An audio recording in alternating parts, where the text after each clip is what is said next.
As promised, we are on the court breaking down Indiana's smash mouth brand of basketball. And when you're as long and athletic and physical as the Indiana Pacers, you should pound the post. Bones and Deasy, break this thing down. Well, there's no doubt about it. Last year, Indiana was able to come at you in waves, and they had an all-star center in Roy Hibbert last year, 3D. We get a chance to look at what Roy Hibbert was very effective at last year, and that's obviously playing down on the block, getting low, using that huge frame and long arms of his to be down on the block and being very effective down there.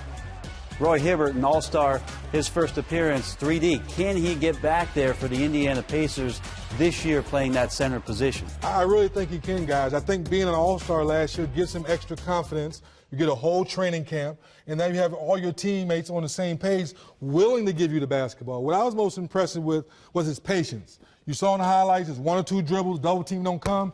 He used his length. There's not too many guys, maybe Dwight Howard, maybe Bryant, that can get up there and contest that shot. McGee, maybe? JaVale McGee. So to see that patience, then the double team comes, you saw he can go to his left hand. He started making that shot as well. So very impressed with his patience, his evolution of getting to the paint and knocking down shots with either hand. And he's also very good on the defensive end. He's a very good shot blocker, and he does a great job of clogging up the middle.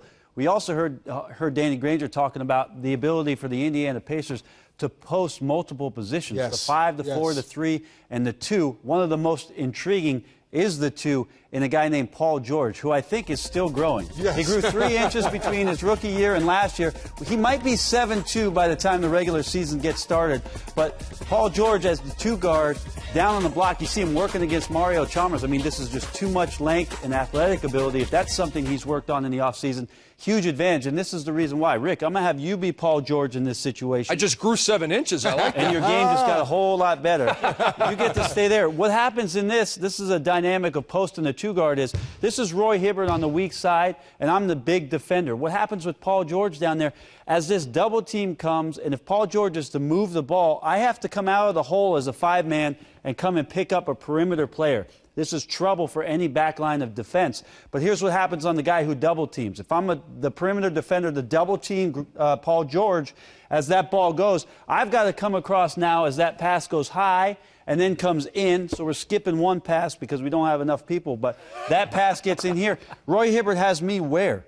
Right smack in the paint, drop step, dunk, drop step, little baby hook, 2 points or foul. And that's one great thing that Coach Vogel does is when he's posting up his 2 or 3, he can lift David West because he can knock down that shot. And to Brent's point, now you got a small guy, rotate, now everything's all discombobulated. So big advantage when you're posting the 2 guard like that. And you mentioned the 17-foot assassin, David West, the guy last year who had to step into a role. Maybe he didn't want to right away, but was very effective last year, 3D. Well, very effective because, to your point, when you can knock down the 15-foot jump shot, you can get into the paint, did an excellent job there of Shane Battier is fronting him, he uses his body, perfect pass. But right here is where David West is best in my opinion. Double teams coming, little step back, knock down the jump shot. Well, we talked about, he's great at pick and pop 3D, but we saw a really good example there of him recognizing the defense coming and getting to his offense quick. I think that's where David West is really effective. He plays a spot off, and you could see in that. As I'm defending you, and we have a secondary defender coming down, David West is quick enough to get that shot off. I mean, he'll score that way. So not only can he turn to the middle and do those things, where he's really good is getting towards the baseline. And as the season wore on, we understood that David West said, you know what, Coach Vogel's right. I need to be the go-to guy. We need 2 points. I got to get to the free throw line. And to Danny Granger's point, they need to get more shots in the paint so their shooting percentage can come up as a team. Yeah, my mouth hurts. That's smash mouth basketball. That's right.